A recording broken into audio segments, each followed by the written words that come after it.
And welcome back to Love Your Food. This week we have this beautiful and simple red lentil patty recipe for you, and these are going to be pan-fried.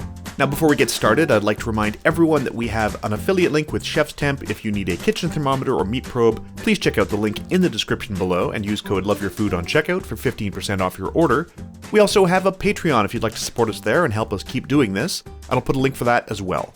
In the meantime, here's our ingredients. So we've got some red lentils, some onion, some garlic.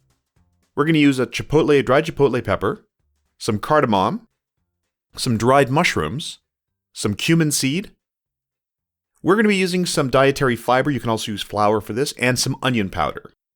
Now, the first thing you want to do for this is clean your lentils. You want to rinse them, and you can see the suds on top. Much like quinoa, lentils have a chemical compound on the outside of them called saponins, which make the water sort of foam up like that, like soap, and it gives them kind of a slightly bitter flavor as well. So you want to rinse as much of that off as you can. So you want to keep cleaning these until they're clean. Ours were quite grubby. They left the water very sort of murky as we were cleaning it.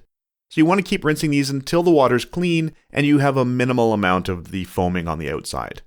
You want those to soak for some time. In the meantime, we're going to get our spices together. So we've got the onion powder, and if yours, like ours, is a little bit clumpy, you're going to put it in the spice grinder with everything else.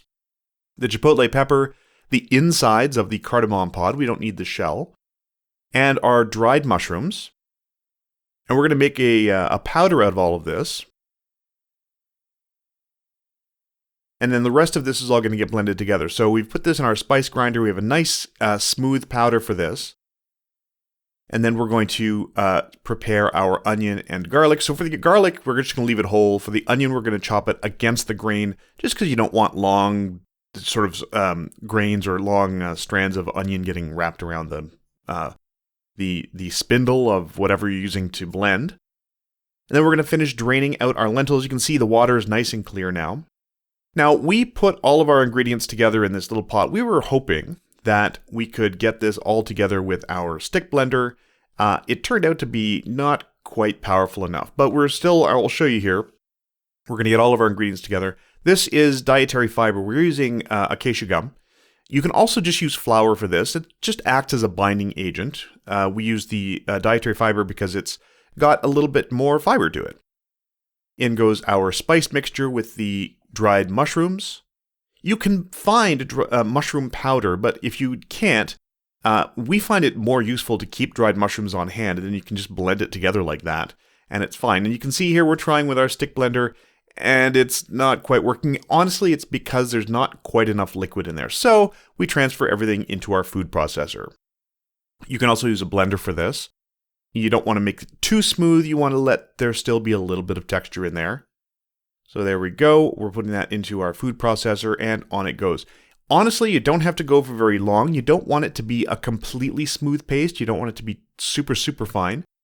We did want a little bit of texture in there, so we did it for a little while. We took off the top, just scraped down the sides a little bit to make sure that everything's mixing well. And of course, this has all of our ingredients just in there. So we've got our onion, our garlic, our lentils, our dietary fiber, the spice powder mix, and everything all in one place. So everything's going together in there, and that's about as far as we're going to take that. Now we want to lay this out smooth and cool it. So we're going to put that in the fridge for at least an hour.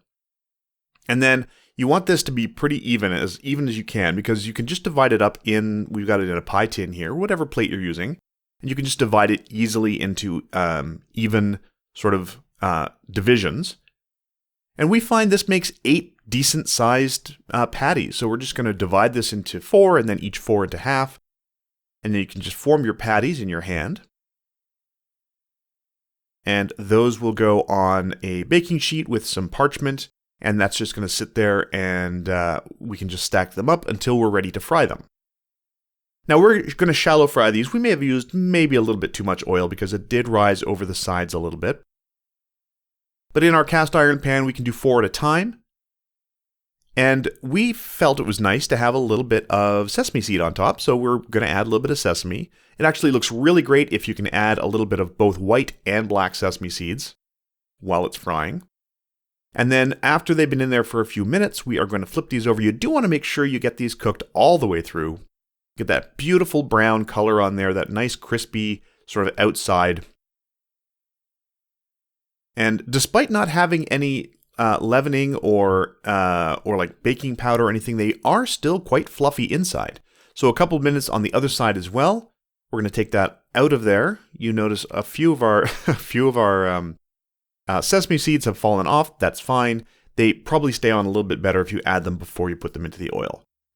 We're going to top these off with a little bit of the basbas we made a few weeks ago, maybe a couple months ago. We made this beautiful recipe, and it goes perfectly with these lentil cakes. And you can see here on the inside, they are nice and fluffy. They're cooked all the way through. They are nice and crispy on the outside. They're actually really filling and quite delicious. Lentils tend to eat up a lot of seasoning, which is why we added a lot of seasoning, and certainly you want to salt those when they come out of the oil. If you like this recipe, please do like and subscribe, and if you have any recipes you'd like to see Chef Caleb try on the channel, please let us know in the comments below. We'd like to thank our patrons over on Patreon. I'll put a link in the description below for that if you'd like to support us there. And remember to love your food.